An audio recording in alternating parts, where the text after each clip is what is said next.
Si vous écoutez Changer la norme, c'est que l'entrepreneuriat vous intéresse. La Fondation Entreprendre a décidé d'encourager les initiatives sociales et solidaires en soutenant Changer la norme. Depuis 10 ans, elle agit en faveur de la cause entrepreneuriale. Elle développe l'esprit d'entreprendre chez les jeunes, elle favorise l'égalité des chances et accompagne les parcours de celles et ceux qui entreprennent. Retrouvez toutes les initiatives de la Fondation Entreprendre sur www.fondation-entreprendre.org. Je veux voir le bonheur dans chaque œil de chaque spectateur. Il faut que tu respires. Moi à mon bisounours, je lui fais des bisous. T'es gentil, t'es tout. Bonjour à toutes et à tous, bienvenue dans Changer la norme. Je m'appelle Flavie Després et je suis la directrice et la cofondatrice de Care News, le média des acteurs de l'engagement. Depuis 2 ans, je tends mon micro à celles et ceux qui ont choisi d'entreprendre autrement. Ces chefs d'entreprise ou dirigeants d'associations, ou quel que soit le statut qui ne fait pas la vertu de leur structure, ont choisi de placer le bénéfice humain et ou écologique avant le bénéfice financier et répondent à des problématiques sociales. Sur leur chemin, linéaire ou fait de détours, des questions économiques, RH, financières et commerciales. Pour changer vraiment la norme, il nous semble important chez Care News d'aborder tous les contours d'une histoire et de ne pas se limiter à des inspirations ou des social calling, et d'échanger sur ce qui va bien, et parfois moins bien. Aujourd'hui, je suis heureuse de recevoir Louis Jacot, le cofondateur des Cuistots Migrateurs. Ça faisait longtemps qu'on n'avait pas parlé de bouffe dans Changer la norme. L'amour de la bonne bouffe, c'est ce qui a amené Louis à lancer les Cuistots Migrateurs avec son associé qui avait lui la volonté d'une entreprise sociale. Les Cuistots Migrateurs, c'est une entreprise de traiteurs, un restaurant et maintenant une école de cuisine du monde où les cuisiniers sont des réfugiés.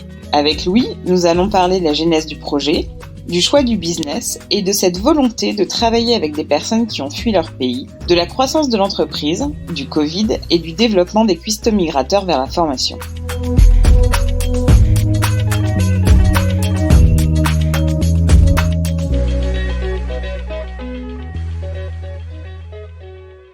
Bonjour Louis. Bonjour. Tu vas bien ? Super, merci de m'accueillir. Avec plaisir. Comme je te disais, ça fait longtemps qu'on n'a pas parlé de bouffe dans Changer la norme. Et comme c'est un peu mon sujet préféré, enfin, parmi d'autres, je suis ravie de te recevoir aujourd'hui. La tradition de Changer la norme et de beaucoup d'interviews, c'est que tu nous racontes rapidement qui tu es jusqu'au Cuistots Migrateurs et ensuite on basculera vers l'entreprise. Oui, ok. Donc Louis Jacot, j'ai 33 ans et je viens des petites montagnes vosgiennes. Et après un passage en prépa à Lyon, après une école de commerce à Rouen, après quelques années en marketing digital, plutôt dans des petites boîtes, j'ai eu envie de faire autre chose. Donc, en fait, j'ai bossé 3 ans et puis au bout d'un moment, je me suis dit que ce que je faisais, c'était cool. J'avais un salaire ok, je pouvais vivre à Paris, mais bon, ça m'apportait pas grand-chose. J'avais pas le sentiment non plus d'apporter quelque chose aux autres. Et avec un ami de promo, Sébastien Prunier, on s'est retrouvés donc à la même époque avec l'envie de créer une boîte, mais de créer une boîte avec un projet social, justement pour retrouver un sentiment d'utilité. Et on s'est dit, qu'est-ce qu'on va faire comme projet de boîte ? On est passé par plein d'idées, faire du recyclage avec des poules à Montreuil, des projets plus ou moins viables. Et puis en fait, notre amour de la bonne bouffe nous a rattrapés, je crois. Et surtout, l'actualité nous a rattrapés puisque c'était en gros en 2015, automne 2015, la problématique de l'accueil des réfugiés est devenue un sujet vraiment quotidien dans les médias. Et nous, vraiment, le sentiment qu'on a eu assez vite, c'était que la question migratoire était perçue, en tout cas, les migrants étaient perçus uniquement comme une menace, comme un problème, ou alors vraiment comme une statistique froide. Et nous, on s'est dit, mais en fait, c'est dommage qu'on parle des migrants uniquement comme ça.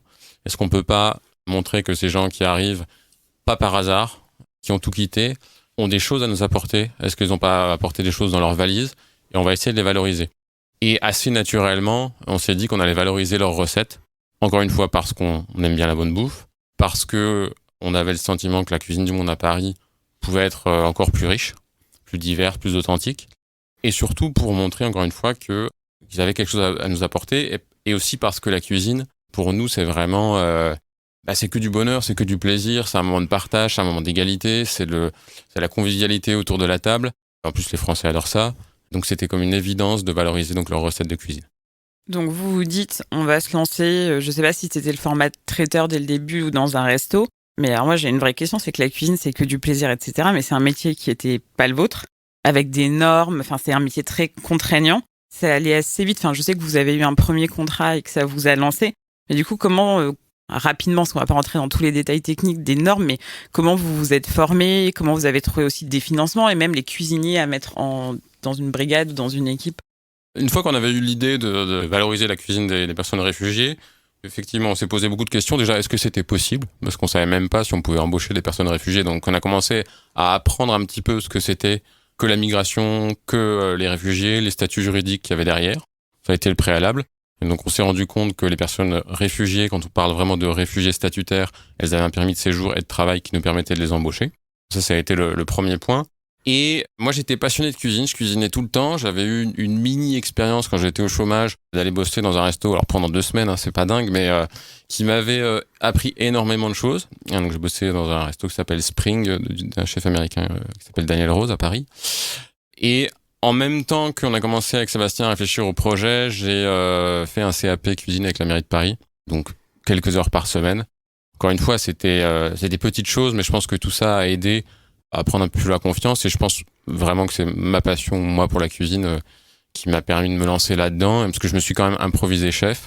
J'ai recruté des cuisiniers, j'ai fait des menus, j'ai trouvé des appros, j'ai fait un événement pour Danone pour 400 personnes, voilà, enfin, j'avais jamais fait de cuisine professionnelle, mais voilà, je pense qu'on était juste ultra motivés, et je pense surtout que je dois remercier les premiers chefs réfugiés qu'on a réussi à recruter, Rachid, Fariza et Faek, qui, à part Rachid, n'étaient pas des gens du métier, mais pour les 3, et c'est le cas des chefs qu'on a recrutés aussi par la suite, c'était des gens qui étaient vraiment ultra passionnés de cuisine, et des gens qui avaient envie de bosser, qui avaient envie de se donner à fond.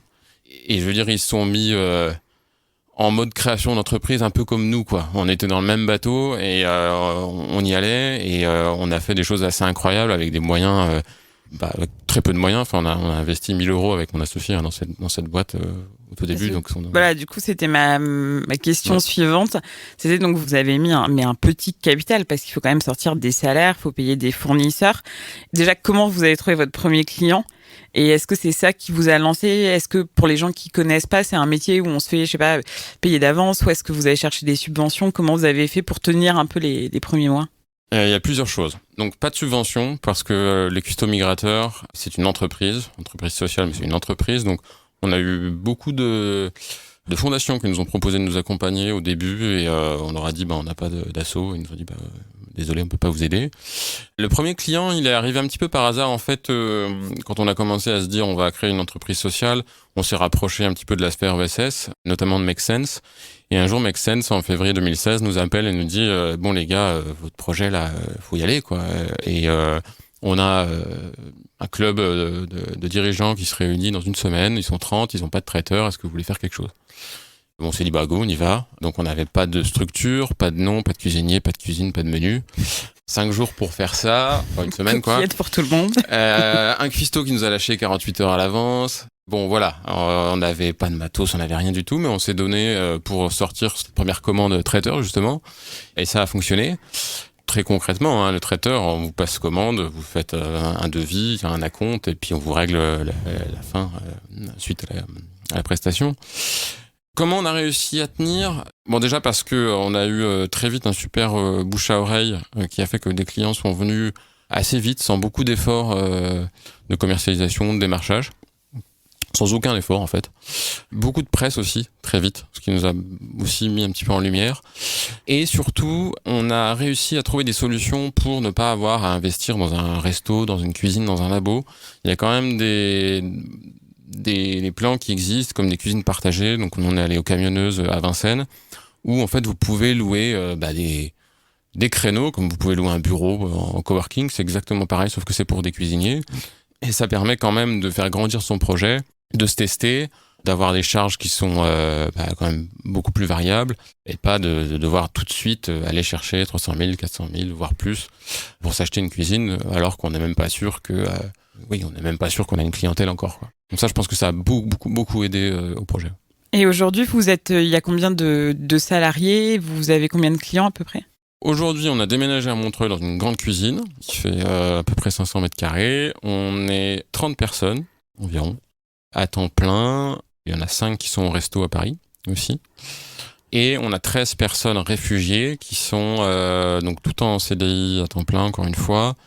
Je le précise parce que c'est une dimension importante de notre projet. Depuis le début, on s'est toujours dit, si on a envie que notre projet serve à quelque chose, il faut que les contrats qu'on donne à ces personnes leur permettent de reconstruire leur vie en France. Et les discussions avec les assos qu'on a eues, comme Singa, comme France Terre d'Asile, et les rencontres qu'on a faites avec des personnes réfugiées, nous ont vraiment conforté dans l'idée que voilà, il fallait qu'il y ait des CDI, il fallait qu'il y ait un contrat, il fallait qu'il y ait une situation pérenne pour qu'ils puissent retrouver un appart, etc. Ce qui était un vrai challenge d'ailleurs, parce que, encore une fois, il faut payer des salaires derrière, il faut que l'activité soit au rendez-vous.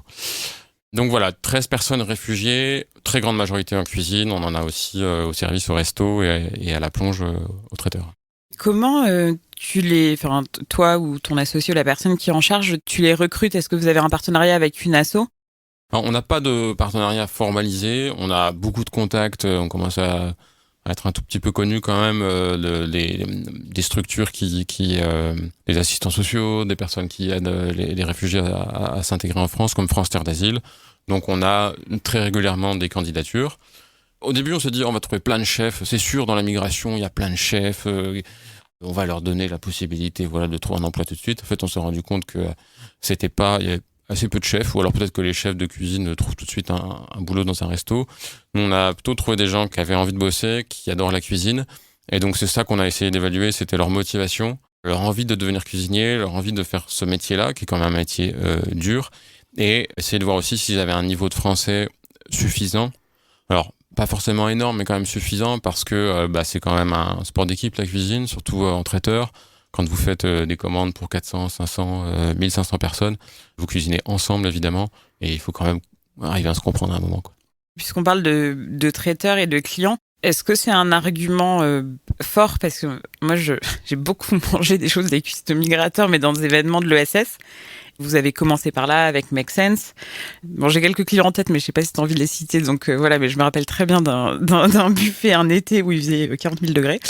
Vous travaillez qu'avec des gens de l'ESS, ou est-ce que vous avez réussi à avoir des clients entre guillemets normaux? Et si oui, est-ce que c'est un argument le fait d'avoir des valeurs éthiques, sociales?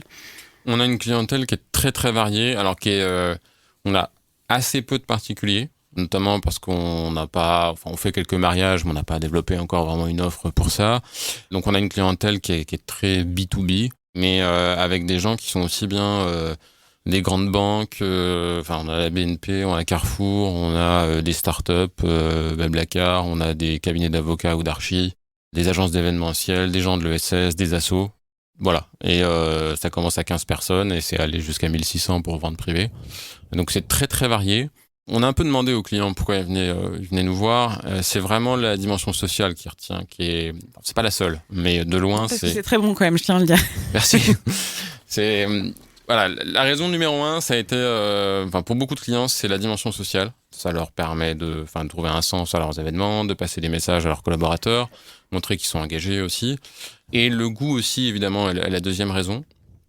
Et je pense que il faut les deux. Sans quoi, les gens auraient commandé une fois chez nous et puis ils font ça pour la semaine de solidarité et puis on les revoit pas. Là, on a des clients qui reviennent, on a des clients qui parlent de nous. On a fait, encore une fois, très très peu de démarchage, donc c'est surtout le bouche à oreille qui fonctionne. Voilà, donc c'est le social et le goût. Et donc nous, on travaille vraiment sur ces deux tableaux-là, quoi. Pour revenir aux personnes avec lesquelles tu travailles, c'est des personnes qui, j'imagine, ont des situations de vie qui sont parfois compliquées. Est-ce qu'elles-mêmes, elles sont accompagnées? Est-ce que vous vous impliquez dans, je sais pas, le logement, les papiers, les cours de français, toutes les problématiques qu'elles peuvent avoir à gérer quand elles sont en France?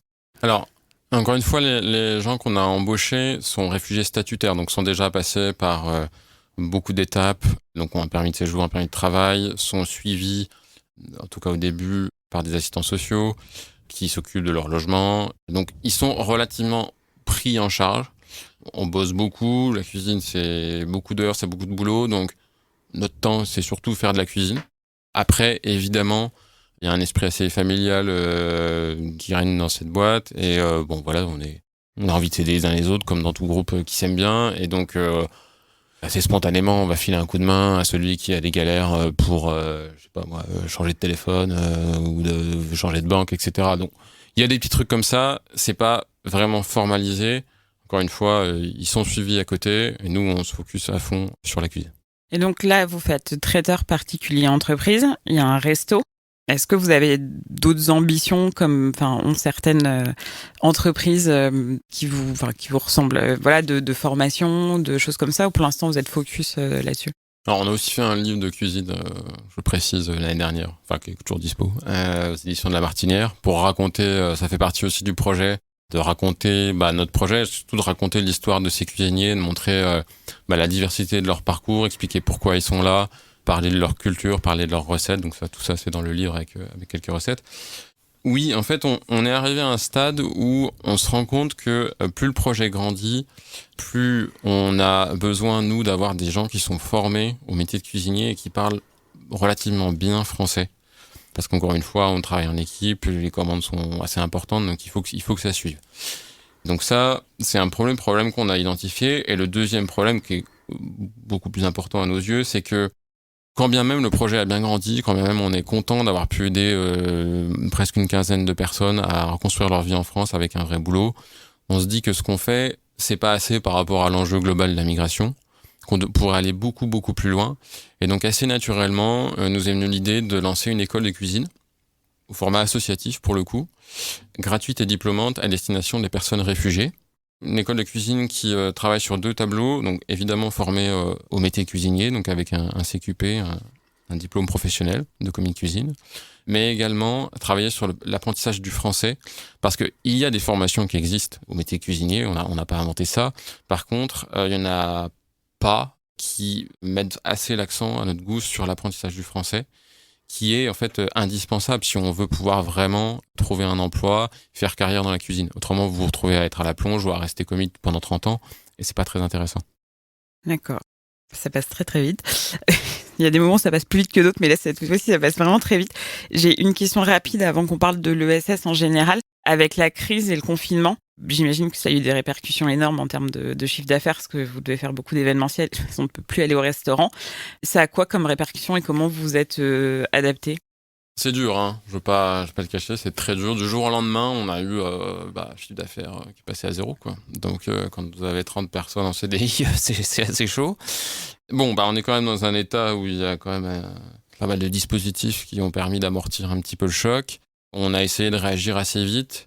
Bon, déjà de travailler sur des projets de fond, comme lancer cette école de cuisine, donc avec la première promo qui a démarré il y a une semaine. On a fait un crowdfunding le mois dernier. Améliorer tout ce qu'on fait, améliorer l'offre, travailler sur les recettes, et surtout essayer de trouver de nouveaux débouchés. Et on travaille depuis quelques mois sur un programme d'aide alimentaire en partenariat avec la Fondation Abbé Pierre qui finance, et la mairie de Montreuil, et on cuisine 300 à 400 repas par jour pour des personnes dans des centres d'hébergement qui sont à Montreuil. Voilà, je veux pas dire que c'est des bricoles, parce que c'est super de pouvoir faire ça, puis c'est notre manière de nous engager, encore une fois, trouver du sens à ce qu'on fait, et puis d'être solidaire dans cette période qui est particulièrement difficile, encore plus pour les personnes qui sont en difficulté. Mais c'est dur, voilà. C'est dur, et j'espère qu'on va arriver à poursuivre ce programme alimentaire, et même à en faire encore plus, en attendant que ça reparte, et j'espère que ça traînera pas trop. Ouais, je crois qu'on a tous envie de revenir à la normale. Alors, le dernier volet du podcast, on va parler un peu d'économie sociale et solidaire. Donc, toi, tu avais envie de devenir entrepreneur social. Est-ce qu'il y a des choses qui t'ont surprise quand tu as commencé? Moi, j'avais beaucoup envie de faire de la cuisine, et Sébastien avait beaucoup envie de faire du social, et on s'est convaincus l'un de l'autre de l'intérêt de chaque chose, et maintenant, je conçois pas je conçois ça comme un tout, quoi. Excuse-moi, tu peux me... Oui, est-ce qu'il y a des choses qui t'ont... Parce que c'est un entrepreneuriat qui est un petit peu différent. Tu disais, par exemple, il y a des fondations qui ont voulu m'aider, mais j'avais pas de statut associatif. Qu'est-ce qui t'a surpris? Parce que toi, t'avais envie de monter une boîte, on s'attend à des choses, des charges, des tableurs, mais est-ce que la spécificité de l'économie sociale et solidaire, il y a quelques surprises qui t'ont sauté aux yeux, ou tu t'es dit qu'il y avait des choses à changer, ou que... Je pense que le modèle, effectivement, d'avoir une entreprise et une asso en parallèle est vachement important. Nous, on l'avait un petit peu mis de côté parce qu'on avait ni Sébastien ni moi d'engagement associatif. On savait pas trop ce que ça voulait dire une association. Enfin, on sait ce que c'est une association, mais comment ça fonctionne, comment on peut... est-ce que ça a un intérêt d'avoir une asso? Enfin, nous, on était passés par une école de commerce, des boîtes, et on connaissait que ces logiques-là, et peut-être que creuser un petit peu plus vite voilà, la dimension économique, SAS et ASSO de l'autre côté aurait peut-être été utile avant. Peut-être, ouais. Je pense que ça mérite d'être utilisé. Tu aurais eu un format hybride dès le début. Ouais, il y a beaucoup de boîtes de l'ESS qui le font. Hein. On n'a rien inventé du tout. Oui, je connais pas le pourcentage, mais effectivement, c'est que je sache, le meilleur moyen d'avoir d'un côté du non-profit et surtout des subventions, parce que il y a des fondations qui peuvent aider des entreprises, mais c'est pas des fondations d'entreprise.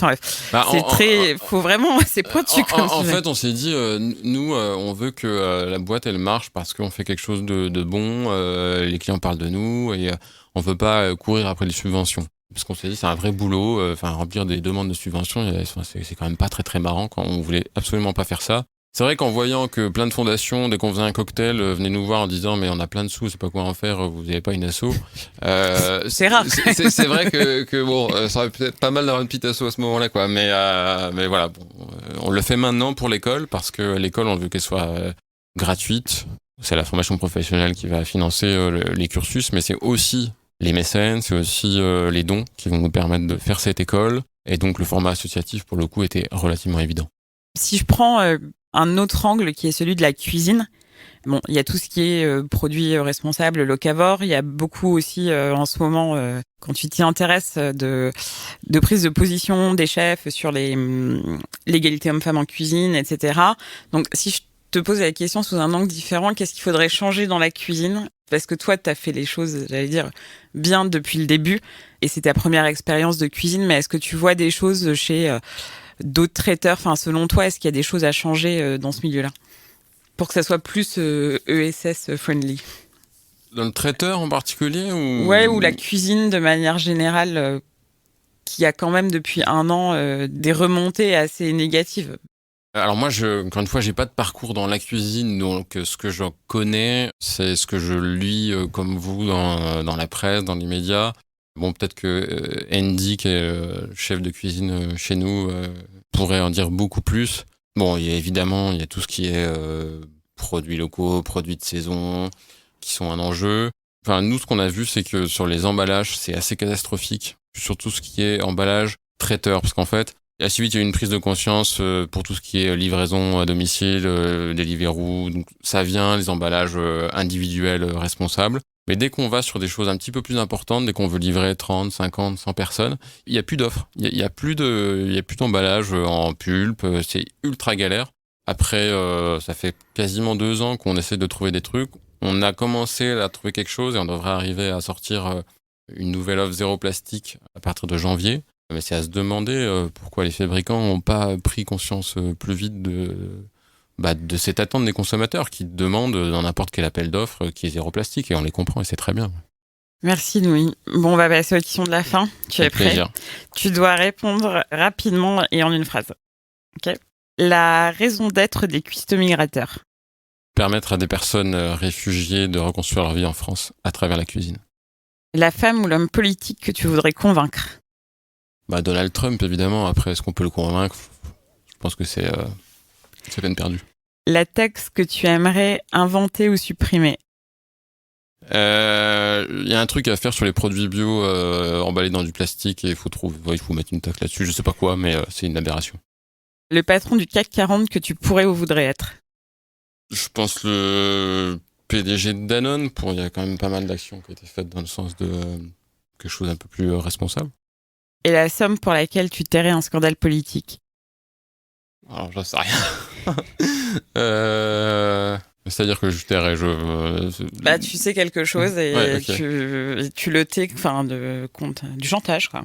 Ok. Allez, 10 millions d'euros que je remettrai dans l'assaut des cuistots migrateurs. Merci Louis. Merci. Merci d'avoir écouté jusqu'au bout cet épisode. Changer la norme, le podcast de Care News se retrouve sur SoundCloud, iTunes, Spotify et partout la technologie à l'heure de nous mener. N'hésitez pas à nous suggérer des invités, à faire des commentaires, à diffuser autour de vous et à noter de podcast afin de vraiment changer la norme. Merci.